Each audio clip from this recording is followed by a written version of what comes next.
Kembali kita berjumpa saudara-saudara di dalam pemahaman Alkitab kita. Kita akan melanjutkan kitab Kejadian pasal yang pertama. Kita sudah sampai di ayat 26 dan kita sedang membahas kata menurut gambar dan rupa kita. Pada waktu yang lalu saudara-saudara kita sudah membahas tentang aspek kehidupan rohani yang menjadi keutamaan atau ciri khas dari manusia, dan hari ini saudara saya akan membahas mengenai aspek moralitas. Jadi gambar dan rupa Allah itu tertampak di dalam diri manusia itu melalui kehidupan moral manusia. Saudara-saudara, tidak ada binatang yang bermoral. Binatang tidak bisa kita tuntut pertanggungan jawab moral. Contoh, misalkan contoh saja saudara-saudara, kalau ada binatang yang kawin mengawin dengan siapapun, entah itu dengan anaknya, dengan betina yang lain, saudara-saudara, kita tidak bisa mengatakan bahwa binatang itu melakukan pelanggaran moral, karena binatang memang demikian. Bahkan singa-singa yang memakan anaknya, kita tidak bisa menuntut itu sebagai bentuk perbuatan pelanggaran, saudara-saudara, karena binatang memang tidak dimintai pertanggungan jawab moral. Tapi berbeda sekali dengan manusia. Saudara-saudara, manusia itu mempunyai moralitas. Manusia mempunyai tanggung jawab moral, sehingga saudara-saudara, manusia memiliki nilai di dalam kehidupan yang jauh lebih tinggi daripada semua makhluk yang lain. Nah, pada waktu yang lalu, saudara-saudara, saya mengatakan bahwa gambar dan rupa Allah itu tertampak paling sempurna itu di dalam diri Tuhan Yesus. Apa yang berkaitan dengan moralitas dan juga yang ada di dalam diri Tuhan Yesus, saudara-saudara, yang sangat sempurna itu. Secara umum, moralitas bisa kita lihat di dalam dua hal.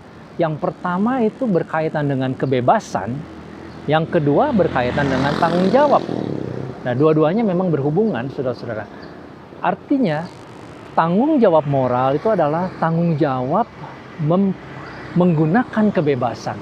Jadi kebebasan yang Tuhan berikan kepada manusia itu bukan kebebasan yang kebablasan, tetapi kebebasan yang bertanggung jawab. Itulah aspek moralitas yang ada di dalam diri manusia. Dan kedua hal ini, saudara-saudara, itu yang menjadi arena konflik di dalam diri manusia.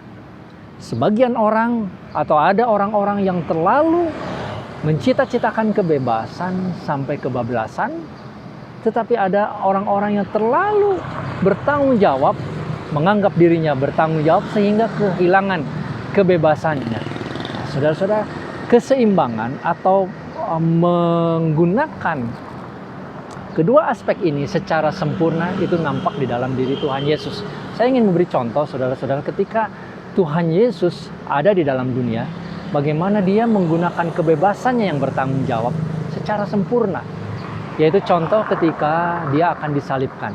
Di Taman Getsemani dia berdoa, "Bapa, kiranya kalau boleh cawan ini lalu daripadaku."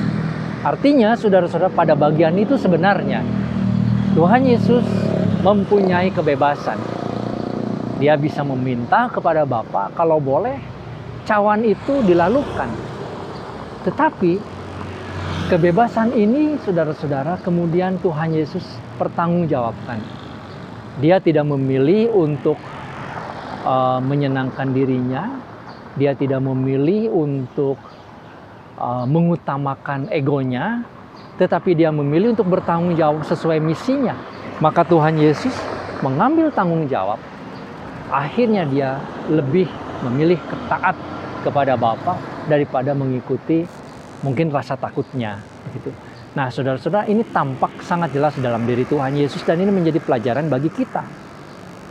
Saudara-saudara, di dalam hidup kita ada banyak hal antara kebebasan dan tanggung jawab ini berkonflik, ya.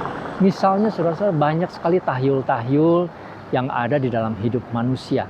Banyak aturan-aturan manusia yang aneh-aneh, kebiasaan-kebiasaan atau gaya hidup, saudara, yang sebetulnya bukan merupakan aturan formal, tetapi bisa mengikat manusia.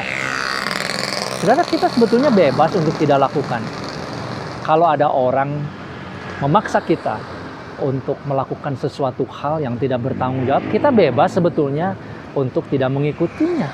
Dan kebebasan itu yang bisa kita ambil. Ya, kita boleh dengan bebas memilih. Saudara-saudara, sebagai contoh waktu Tuhan Yesus hidup, nilai masyarakat pada waktu itu laki-laki tidak boleh bicara dengan perempuan di muka umum misalnya. Tapi Tuhan Yesus atas nama kemanusiaan dan atas nama kebenaran, dia bicara kepada wanita Samaria di Yohanes pasal 4. Dia datang kepada pelacur, dia datang berbicara kepada pemungut cukai, sesuatu yang tidak lazim pada waktu itu, saudara. Tetapi dengan kebebasan yang diberikan Tuhan kepada manusia demi kebaikan dan demi kemanusiaan, Yesus lakukan. Dan sebetulnya saudara-saudara, itu yang menjadi pelajaran bagi kita. Jangan ada hal-hal yang mengikat, segala peraturan-peraturan, keanehan-keanehan, nilai-nilai manusia yang sebetulnya justru bertentangan dengan hak asasi manusia. Nah, tetapi saudara-saudara, kebebasan kita itu harus bertanggung jawab. Kalau kita mengaku sebagai orang Indonesia, maka dari sejak lahir kita sudah menundukkan diri kepada hukum yang ada di Indonesia. Jangan kita mengatakan atas nama hak asasi pribadi, saya boleh melanggar hukum di sini. Ya kalau begitu tinggal saja di negara orang lain sesuai dengan keinginan kamu, kan begitu saudara. Jadi ada nilai-nilai sosial, ada sopan santun, etiket di dalam kehidupan bermoral di masyarakat kita misalkan. Saudara, itu bukan mengikat, tetapi kita bertanggung jawab. Apalagi hukum-hukum Tuhan, kebenaran-kebenaran yang Tuhan sudah tetapkan.